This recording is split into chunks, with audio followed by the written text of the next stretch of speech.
Welcome, everyone, to the February 2023 Bible and Beyond discussions. I'm your host, Shirley Paulson, and our presenter this evening is Dr. Erin Vearncombe. If you don't know Erin yet, you might like to check out her blog post on the early Christian texts after you hear her presentation tonight. More famously, perhaps, she's one of the co-authors of After Jesus, Before Christianity, and has published on the importance of everyday material objects in our interpretation of the writings of the early Jesus groups. Tonight, our textual study is titled New Light on the Sermon on the Mount. Even though those 3 chapters in the Gospel of Matthew are usually so well known, some of the social realities of Jesus' day reveals how his instructions call us to a more radical vision of God's kingdom than we might have realized.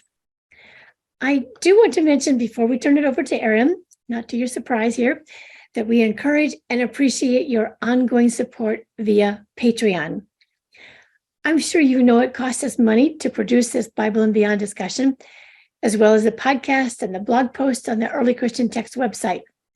So we really do appreciate your support to make it happen. If you're not signed up yet, we would so appreciate your going to patreon.com/Bible and Beyond to make a monthly pledge that's just right for you. PayPal or checks are also appreciated, but your steady support on Patreon helps us with our regular planning. Thank you so much. So, Erin, it's all yours. I'm eager to hear what you've got to tell us. Well, thanks very much, Shirley. It's a real pleasure to join you tonight for this discussion. And I am really looking forward to the discussion part of the evening and hearing what's on everybody's minds, because I think this is a really exciting topic and kind of an unexpected topic, I think, because as you mentioned earlier, Shirley, I think the Sermon on the Mount material from the Gospel of Matthew is material that many of us feel like we know really, really well. So my goal for tonight is to encourage us to rethink some of this material that, again, we feel like we've been familiar with for so long, to see what happens when we bring a new lens or a new perspective into that discussion, because that's certainly what happened to me when I recently revisited a passage from the Sermon on the Mount, again, that I read many times before, and it had never struck me as, it wasn't one of those, we all have these passages or these readings that capture our attention for different reasons. And it was always a passage that I'd struggled with. And I'm thinking here specifically about a passage from Matthew chapter 6. It's verses 25 to 30. And it's the passage where Jesus is teaching us about worry, about how we shouldn't worry about our life, what we'll eat or what we'll drink, or about our bodies, what we wear. And Jesus says, isn't life more than food and the body more than clothing? Look at the birds of the air. They don't work, they don't sow, they don't reap, they don't gather food for themselves. And yet our Heavenly Father, Jesus says, feeds them, and you're of more value than these birds, surely. Can you add to your life by worrying about these things? And then Jesus points to flowers. Consider the lilies of the field. And that's maybe the most famous part of this passage. Look at the lilies of the field, how they grow. They don't work, they don't toil, they don't spin. Yet even Solomon, one of the greatest kings of Judean history, even Solomon was not clothed as well as one of these flowers. And these flowers are so temporary. They're here today, they're burned up in the oven tomorrow. How much more is God going to clothe you?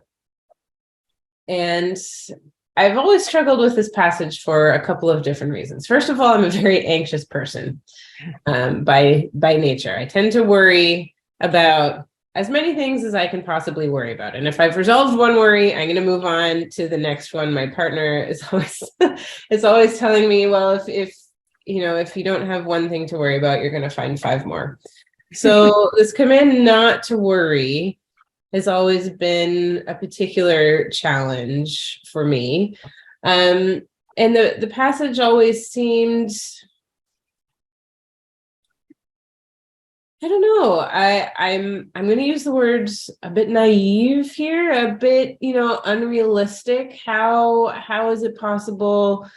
I'm even thinking about right now when I go to the grocery store to pick up food for my family. Food is more and more expensive every time I go to the grocery store, and it's causing me more and more anxiety. How am I not supposed to worry about these things? But then I took another look at this passage, and I took another look at it because I was actually writing a paper for a conference, and I was asked to write a paper on something that I'd written about before, which is clothing in the writings of the peoples of the early Jesus movement. And I've written specifically on clothing in the Gospels of Matthew, Mark, and Luke. And I'd included this passage in my writing before because it mentions clothing. Don't worry about what you wear on your body, because isn't your body a lot more than clothing? But I never thought that much about it. It seemed like a fairly straightforward kind of passage. But then I went back to it, and I'm not exactly sure what caused me to refocus my attention here, but I did, because this question, isn't your body more than clothing? I'd always assumed that the answer was, well, obviously, clothing is something that we tend to think about more superficially. It's something associated with fashion. Obviously, there's a lot more to us than what's on the boundary of our body. But, well, I mean, there are lots of contemporary situations where that's actually not true, where we are associated, where we do think about our identities as bound up with our clothing. And that certainly is something that we can talk about. But then I thought about the ancient world as well. And I thought, well, in that context, clothing, and this is why I'm interested in these everyday kinds of social realities that we tend to take for granted as things that we understand, because how clothing functioned on the body in the ancient Mediterranean was actually very different than the ways in which clothing functions on our body now. And clothing was, in some very tangible, very real ways, part of your bodily self, part of your identity. So this idea that the body isn't the body more than clothing, I started to think, well, that's not actually as straightforward a question as we might tend to think, given how closely wrapped up our bodies and our clothing are. I mean, for example, we don't actually exist in the world just as bodies. We exist in the world as clothed bodies. Maybe some of us exist in the world as naked bodies, but that's not something that is very common, not very common at all. So we require clothing to exist in our social worlds, in our social spaces. So the question isn't quite as obvious as I first thought. And then I looked at the end of that passage again, where it talks about how God will clothe those who trust in God the Father, and the passage calls God Father here. God will clothe those who trust, even in clothing even greater than the clothing of a king. And so then I went and I looked at passages from the ancient world that talk about kings and their clothing. And I discovered that there was this, and I'm going through this topic really quickly here. So again, I'm looking forward to questions and discussion. But I discovered that especially for kings, kingly power was invested in their clothing. Their power was part of their clothing. It wasn't something that was, it's a very difficult concept, I think, to understand in our contemporary context. But if someone stole a king's cloak, that was the same as stealing that king's power. There was this actual relationship between power and the robes that a ruler would wear. So if God is saying that he's going to clothe those who trust in God in clothing greater than those of a king, I mean, that is actually much more radical statement here than we might think. This isn't God giving us a pair of socks or something like that to keep our feet warm. This is God saying, I'm actually going to give you more power in this world than you could possibly have imagined. And that was really exciting to me. That was a new perspective on this particular passage that I had not considered before, and that took it out of this kind of generality about trusting in God's providence into this radical vision of how trust in God entails a much bigger transformation of our lives and a much different location of power as well, I think, in our lives. So that's kind of my little introduction. That's what I'm thinking about right now in terms of our interpretation of the Sermon on the Mount. I think that ties into other parts of the Sermon on the Mount as well. So I'm excited to talk about that. But for now, I think I'll leave my little intro there to what is currently taking up space in my mind. And I'll see where the discussion goes from here. Is that all right, Shirley? Yeah, that's great. Yes, it's a good time for, as we've often heard, this is a good time for questions or pushback or just observations about this. So yeah, let's hear what people have to say about it.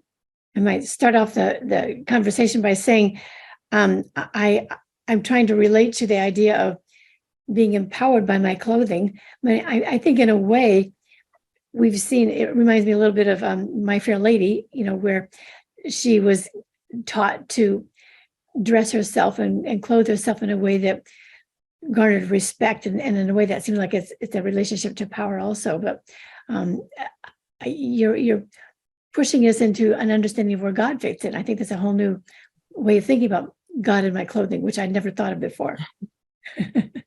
Anybody else have some observations or questions?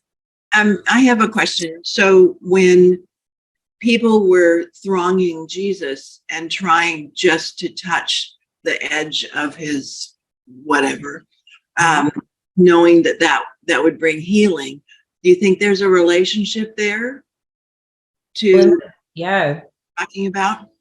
Absolutely, Linda. Thank you. And that's another one of my favorite passages. One of my favorite passages from Mark's gospel. And I've actually just written a blog post for Bible and Beyond on this particular passage. But there's a story in Mark chapter 5 where Jesus has been teaching and he's swept up in the crowd. And there's a woman in the crowd who has been ill for a very long time with an illness involving menstrual bleeding that would have not just been a physical illness, but would have led to her social isolation and estrangement as well. And no one has been able to help her, but she knows that if she can just touch Jesus, and it's specific that it's not touching Jesus, if she can just touch his cloak, then she will be healed of this illness. And she touches his cloak and she knows in her body that she has been healed.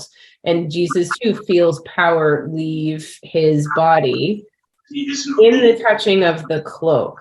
So I think that's an excellent example of how ancient understandings of clothing and how clothing functioned on the body, but as part of the body, are different from our own today. But it absolutely speaks to this idea that who we are and the power we have is very much bound up with what is on our body as well. And there are lots of texts from the ancient world where we see this kind of connection between power and especially cloaks. The outer garment was a particularly powerful garment, and some kind of negotiation of power. So if you cut the hem of someone's cloak, that could bring about a divorce. So there's a social aspect to it.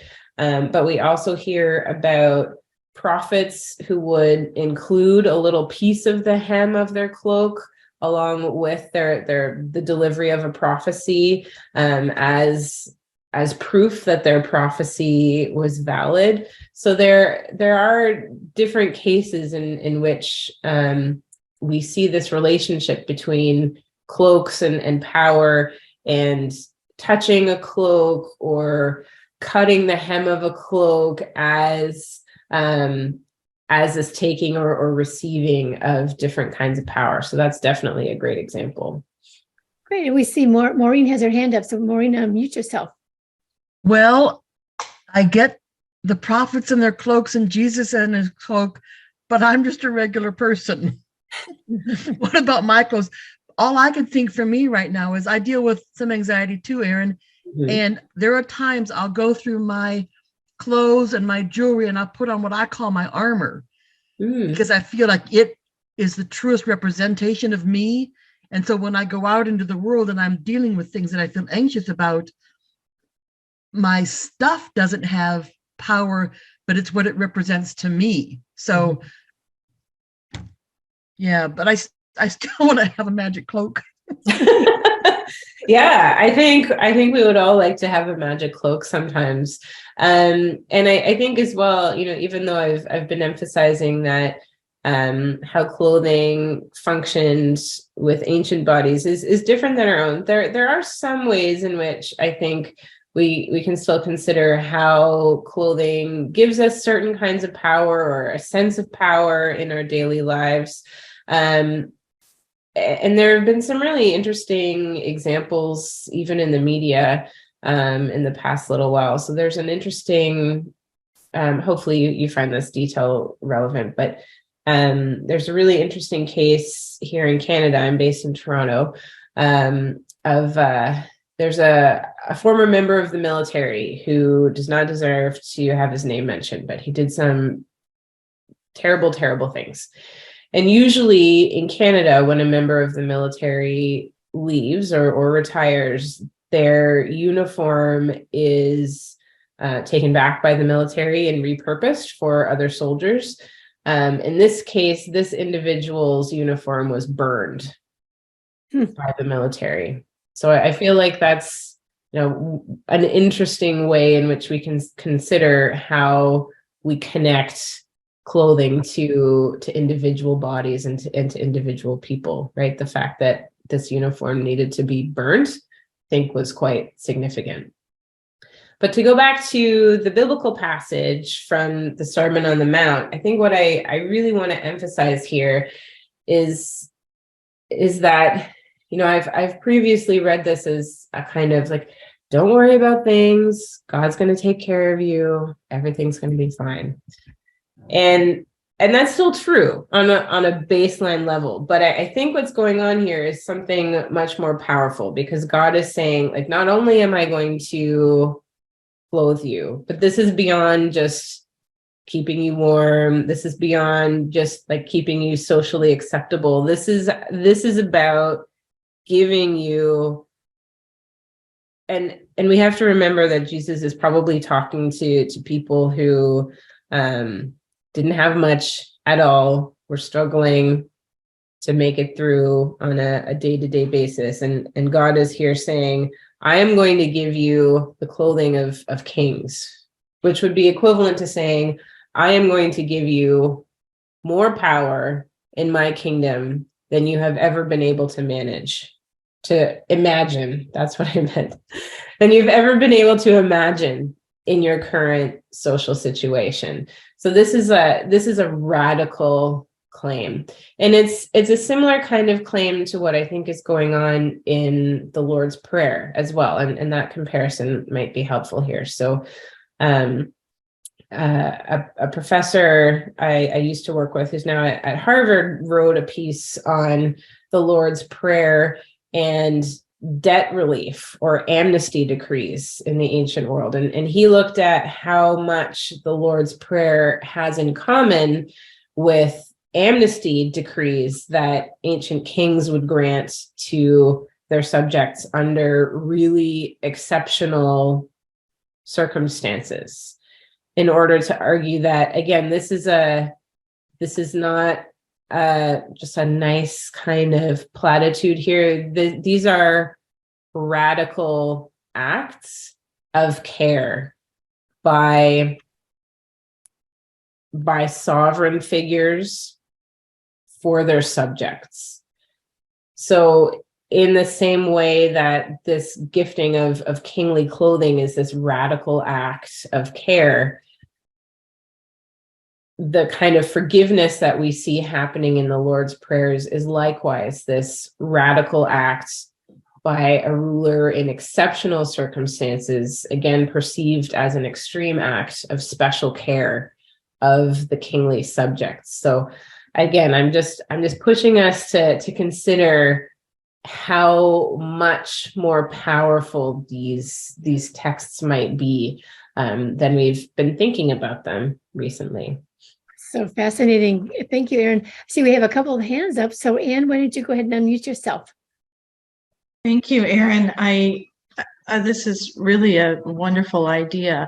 And I was just thinking that he is speaking to a group that is powerless and is looking for a Messiah that will be a political king, and he's really redefining to me power. He's saying that in another passage in the Sermon on the Mount, if someone tries to tell you to give you their cloak, give it to them.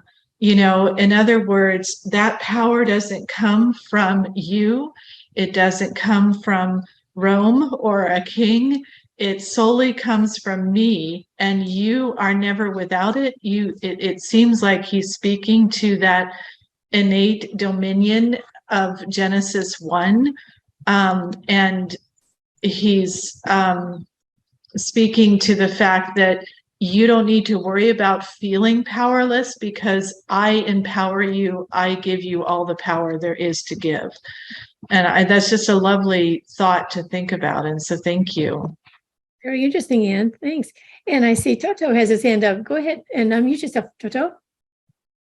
I was thinking the same thing, Anne, about the if you're sued for your tunic, give them the coat too.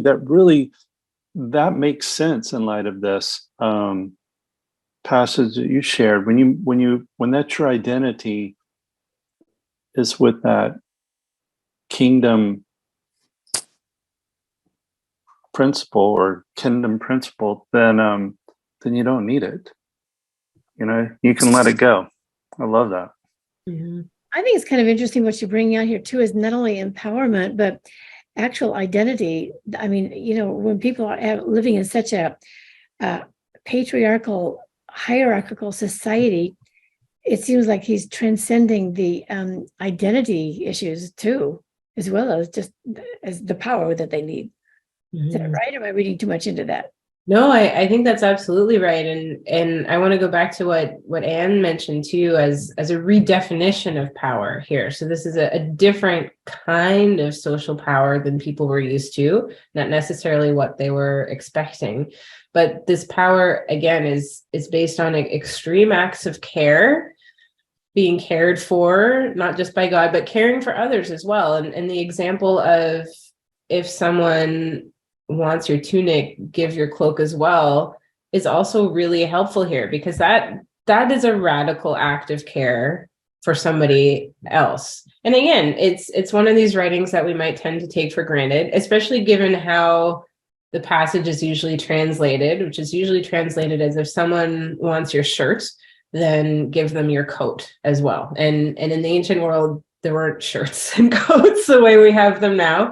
There were two basic garments, which, as Toto mentioned, is the tunic and a cloak. And most people didn't have many garments. Usually they just had one cloak. And the cloak was your primary item of dress in the ancient world. It was required of you to be socially acceptable in most contexts. If you went out without your cloak, that was equivalent to being pretty much naked. It wasn't a great thing to be without a cloak. It was a really expensive item. Usually it was one of the most expensive items people had in a household. was a multi-purpose item. It was often your cover at night as well as your outer garment during the day. So when Jesus says, if someone asks for your tunic, give them your cloak as well. Wow, like that is a really big thing to give away. It's not like donating the extra fleece that you had in the back of your closet. This is giving away a garment that functions both as your primary bodily protection, but also as your primary social kind of protection, your social armor, to go back to that word that was used earlier. So again, this is also demanding extreme care of us as well. Wow. And so Linda, you got your hand up. You can unmute yourself. Yeah, I was thinking about Saul and when he was asleep in the cave, and then he got the little piece cut off of him, and I was just sort of thought it was sort of like, haha, I could have done something worse to you than I did. But is there more to it? Is this part of that also, with cutting that little piece off, had something to do with then the power? I think so, absolutely. And when we go back to the stories about David and Saul and David and Jonathan as well, we see a lot about cloaks in there. When you start to look for clothing in these writings, it's surprising how much clothing is actually there. And yes, that's absolutely another example of what I think is this dynamic of clothing and identity and power. So it's not just that David snuck into a cave and was like, well, I could have done something worse and I didn't. Like, this is the moment when Saul also knows, like, yeah, I'm done. My time is pretty much up. David is the more powerful one. That isn't an act of David taking Saul's status, Saul's authority as king, for sure. Fascinating to think about all these stories of clothing that have slipped by all these years. They're very interesting. Sarah, go ahead and unmute yourself. Well, if you've given away your shirt and you've given away your cloak, that leaves you standing there stark naked. Yeah. And are you familiar with Walter Wink's interpretation of that section of the Sermon on the Mount? I'm not, so please. Well, I'll try to say it. It's been a long time since I've read it, but I think of it often. He felt it had to do with, maybe a court situation where you didn't have any other way to pay your debt, and you were required to do that, and you're standing there naked. And he said, well, we kind of think that the shame would be on the naked person. He said, but in that context, the shame is on the person watching or observing the nakedness. Mm. Like in the story of Noah and his sons, when Noah was drunk, the shame wasn't on Noah being naked, but on the fact that one of the sons saw or didn't turn away. Mm-hmm. And so Wink's saying, well, in that situation, even though you think you've lost everything, you actually have gained power over the judge or whoever it is that's making you do those things. There's a very interesting interpretation, sort of segues from what we're thinking about, but I think it's just another way of seeing a power exchange in a very kind of practical way for people who are so destitute that they have no other way to pay. Mm-hmm. That is a really interesting interpretation. And certainly we do see there are all kinds of ancient papyrus documents that talk about items of clothing that have been used in pledge, or items of guarantee, or items of clothing that have been stolen and someone is suing to get them back, or they have been taken in guarantee and someone thinks that they need them back. Again, because items like cloaks were so important that people would go to pretty extreme lengths to try to recover them. Yeah. There's a really interesting papyrus document by a woman whose cloak was stolen when she was visiting the baths, and she's writing to a magistrate to try to recover her cloak. That was, anyway, there are lots of examples of what Walter Wink is talking about. But you've also made me think about ancient dynamics of shame and of honor.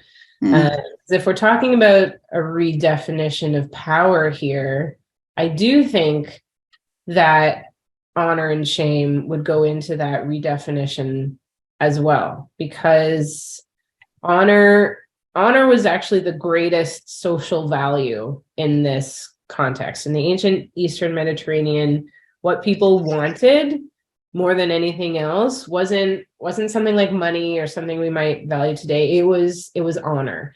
And you had a certain amount of honor ascribed to you, but you could also gain honor in different kinds of ways if you were acknowledged publicly for a good work, that kind of thing. But there was only a limited amount of honor. So if someone else gained honor, that meant that someone else was lacking it.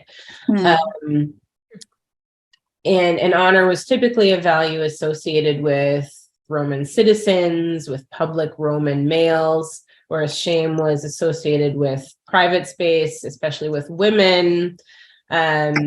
So if we're thinking about the shame involved in nakedness, but reversing that, so in removing someone's clothing in an attempt to shame them, does that actually shame the people who have taken those essential life items away? I think that's really interesting. I think that could speak to this kind of reorganization or reconceptualization of power that we've been talking about. If something that is meant to bring you shame could actually shame the other person. That's really interesting. That's really interesting. I think we certainly saw that with the crucifixion of Jesus when they tried to shame him and everybody else got shamed for it. Very interesting. Okay, Peggy, you got your hand up. Your turn. I like the idea of following the thread of what the clothing can represent. And earlier today, I like the metaphor of following the thread as well. That was very nice. You got it. Good. Earlier today, I was working with 1 Chronicles 16:29, worship the Lord in the beauty of holiness. And the voice says, bow down to the eternal, adorned in holiness. So I've been thinking today about what it might mean to be adorned in holiness. And it's also something that I worked with my children. And Maureen, you reminded me of it. I had 2 boys. And when Paul talks about armor, he talks about the spiritual qualities of faith and having your loins girded about with truth and having on the breastplate of righteousness, etc. And when they were at the right age, maybe 7 or 8, I would pull out all the aluminum foil and we'd make this whole suit of armor and the sword and everything, which was especially fun because we weren't allowed to have weapons in our house. But they never forgot what those things represented. And it really helped when I went back to them about putting on your faith or your courage as you're headed to the softball game. I have often said to people, don't forget to put on your joy. And Jesus reminds us, no man can take your joy from you. And back to what you had mentioned earlier, why not give it away? You're not giving away your courage or faith or protection if your protection is from God. But anyhow, I'm enjoying this thread. Very interesting. Thank you, Peggy. And Carol, you've got your hand up. Go ahead. I was just thinking about Isaiah being naked for 3 years. So essentially, he was naked to shame everybody he was talking to. Is that what the point was of his nakedness?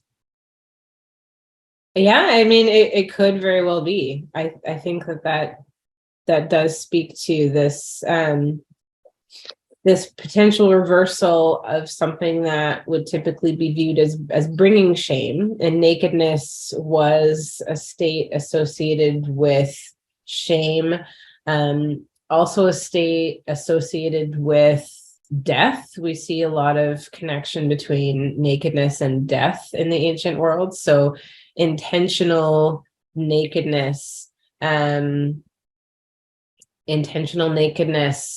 as a method of reversing these dynamics of shame, again, could very well be what we see in Isaiah. Yeah. Okay. Yeah, Interesting. Yeah, Erin, I I've want never to known why. I'm sorry, go ahead. I've never known why he was naked.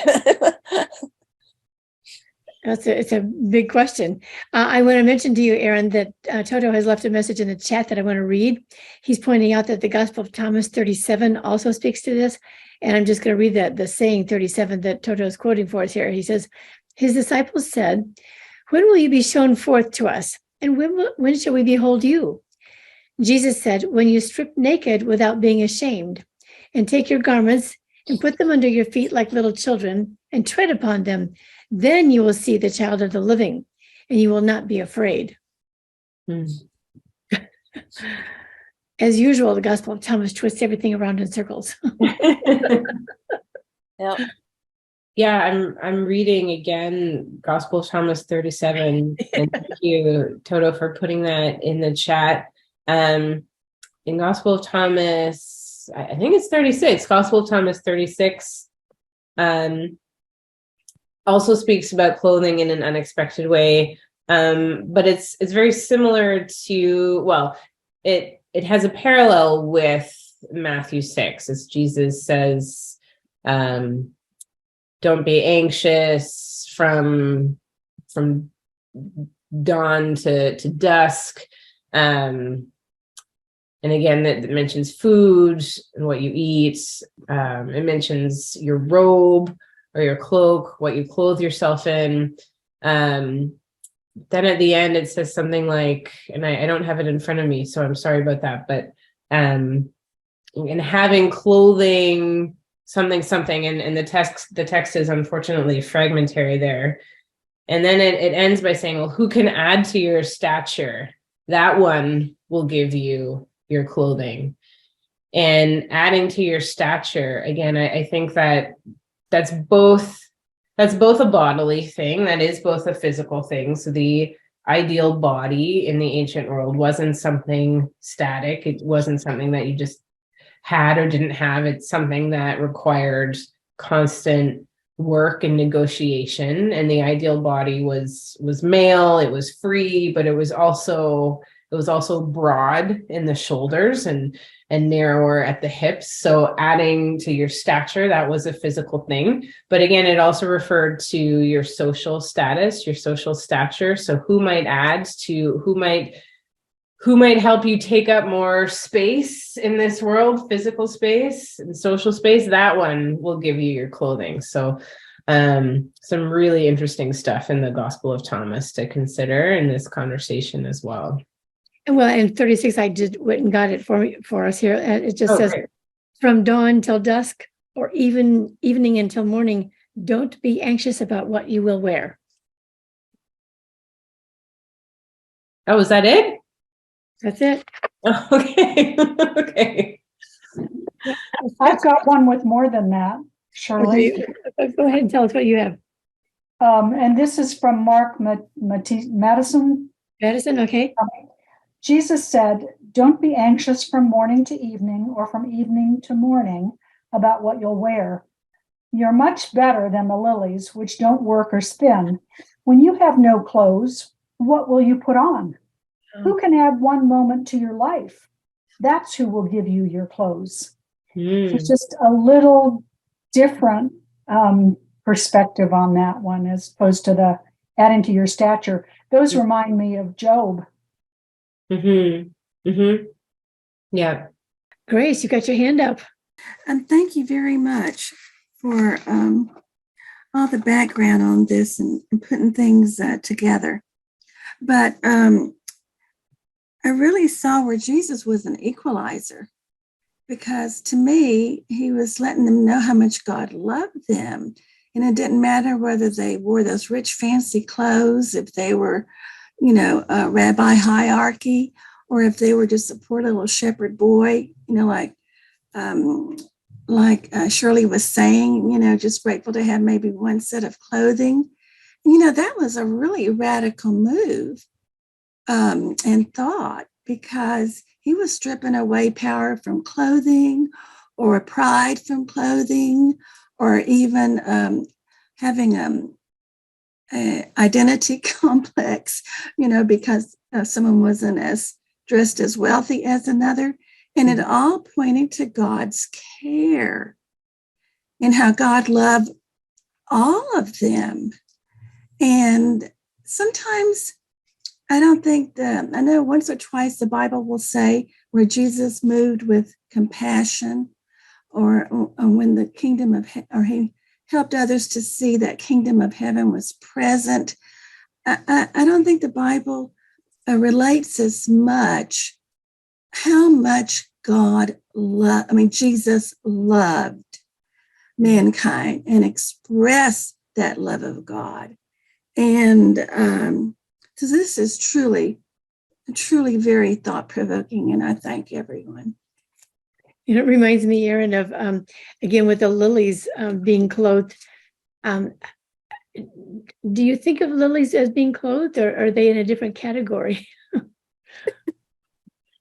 I had actually tried to intentionally move away from the lilies, because that has been the focus of so much of the interpretation of this passage historically, and the significance of the lilies. So I wanted to see what happened if we focused not on the lilies, but rather on the clothing. There's certainly a lot of interesting stuff out there about both the birds and the flowers that are included in this passage, and there's writing where scholars are trying to figure out exactly what flowers these would have been and what they would have looked like. I do think that the comparison between the lily and Solomon's kingly robes is interesting. I mean, that would suggest that these flowers, if they're lilies or something else, that these flowers would have been appreciated as objects of beauty in our natural world, because that comparison is certainly significant. But the way in which flowers wear their beauty, that's fine. Okay, and I was just thinking about the lilies being clothed. It kind of reminded me of the idea that how is it that God clothes you? He doesn't go buy a cloak and put it on your body, but there must be some way of providing for you a way that you are cared for. And I just think like the lilies don't have to go to the grocery store or whatever to get a cloak to put on their bodies either, but they're clothed because of an innate way of knowing who they are, kind of like their identity. Oh, okay. I see. Nice. And they don't have to worry about grocery money. That would be nice. Can I mention there's something in the chat that could probably take the next hour, but I'm going to bring it out. There's a couple of things if you want to be sure and look, Shirley. But Joan said there's a reference to Jesus having a seamless robe. How do you think that idea fits with this conversation? And Maureen chimed in with she thought a seamless robe was more valuable. So do you want to comment on the seamless robe that Jesus was supposed to have? Yeah, I mean, certainly we see different items of clothing in these writings that would have been produced in different kinds of ways and had different kinds of values. Value with regard to how they were made. We see also value in terms of their colors. So white was very difficult to maintain. So when we see references to white robes, that's really important. That signifies a certain level of workmanship, but also a certain level of care and of freedom from work that would be required to maintain that kind of thing. Purple was a very expensive dye, and was associated with people of very high social status and with monarchs as well. So when we see references to purple or purple dyers, that's important. But certainly a seamless robe would have taken exceptional skill and time to create. So it is very interesting that we have this reference to Jesus as wearing this garment that would have been expensive to own. So we have a couple of other things going on here. I'm watching both the chat and the hands up. On the following up on the conversation with the Jesus and his robing, and also mentions that she loves how this conversation in terms of Jesus on the cross without his clothes, and they were parting his garments, casting lots, and yet through his crucifixion he had the power of resurrection, which is also really helpful. And then I see something from Ellie I want to bring up, but before we do, I think Sarah had her hand up. So go ahead, Sarah, and then we'll come back to Ellie. Thank you. Thinking about Jesus during the Transfiguration, and at least some translations talk about his robes being as white as a fuller could make them. Mm-hmm. And recently I learned about fullers that I didn't know about when I was reading in Scotland magazine, how they would take a newly woven piece of wool and put it through, a lot of women working together, put it through a process that makes it tighter and more waterproof. So it actually comes out as something of more value than where it went into the vat. And I don't know if that's the same definition of fuller that we find in that Bible verse, but to me, it kind of adds to the thought of what Jesus was going through during that time of the Transfiguration. Yeah, thanks, Sarah. All right, so Ellie says this. Thanks, Erin, for this. My apologies for signing in late. So if you've already mentioned this, I will listen to the recording. But no, Ellie, we have not talked about this. Mm-hmm. I've been working on Galatians 3:28c, and I wonder if you have thoughts about the language in the surrounding verses of putting on Christ in the ritual context. Thanks. Yeah, that's a good one. And I'd love to hear from the group about this idea as well. I've worked primarily with clothing in its material reality in these writings, as opposed to clothing used as a metaphor. But I'm also interested in how those two might overlap in ways that I haven't considered yet. So we have a lot of metaphor surrounding clothing. Some of that's come up in our discussion so far. So what it means to let me see, who was mentioning this before? Peggy, was it you? Was it Maureen? Talking about kind of clothing ourselves in joy, putting on your courage. I had mentioned being adorned in the beauty of holiness. Yes. It would fit beautifully with this idea of putting on Christ. If you're putting on the qualities of Christ, that would certainly include being adorned in holiness and purifying your thought as you're laying your all on the altar, because that verse is talking about bringing an offering, bringing something of value to praise and worship the eternal, but being adorned in that beauty of holiness. Mm-hmm. Yeah, thank you. Yeah, and I am wondering if it is more than metaphor, this idea of putting on Christ, because going back to our earlier conversation and thinking of writings like Mark 5, where we have this connection between Jesus and his clothing, would it be possible in certain ways to embody Christ in a real, like a tangible way on ourselves, on not just the boundary of our body, but the boundaries of our bodies are a slippery kind of thing. So I don't have an answer to the question, Ellie, because it's something that I need to think about a lot more. But I've previously separated kind of everyday uses of dress from metaphorical references to dress. But I'm now wondering if there's a lot more overlap in those two categories, and if we can think about putting on Christ in this tangible, embodied way, given that, especially in the ancient context, we do see this connection between identity and dress and the body. I would just like to point out it right there. I'm so excited about this, Erin, because there are a lot of references to clothing this way in the extra canonical text. And near the end of the Gospel of Mary has one of my favorite passages that says, when Levi is arguing with Peter, saying, "Stop arguing." And he goes, "Rather, we should be ashamed. We should clothe ourselves with a perfect human. Oh, yes. For ourselves as he commanded us and announce the good news." So he's talking about that's our assignment from Jesus, is to clothe ourselves with a perfect human. And that's often a reference in many of these texts, is that clothe yourself with the perfect human. Mm-hmm. Okay, Sarah, you got your hand up, and then Maureen. Well, Erin, you were talking about considering the physical, clothing items separate from the metaphorical.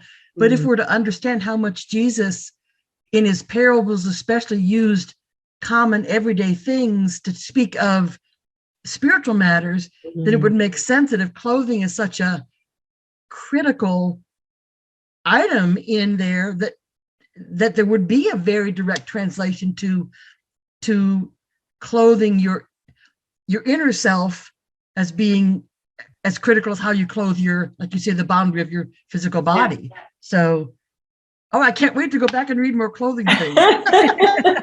Yeah, and I'm really excited by this conversation as well. It's really pushing me in a new direction, because we're not dealing necessarily with a rigid distinction between inner self and outer self, or body or soul. We're thinking about an entire human complex here. So I think that the relationship that we might have kept separate for a long time might really have these overlaps. And yeah, my brain is just like I'm that emoji of the head. Yeah. Erin, that's evidence of a great conversation when you get everybody thinking, including yourself. That's just yeah. So Toto, go ahead. You have a comment in the chat as well as your hand up. So tell us what you're thinking. I think that's interesting, though, how that I was trying to connect the first part of dealing with food and what we eat too.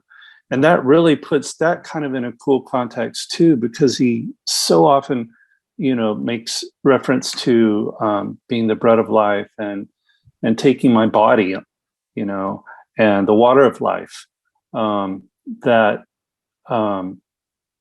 it's really embodying both clothing and how Jesus speaks of himself as a body internally.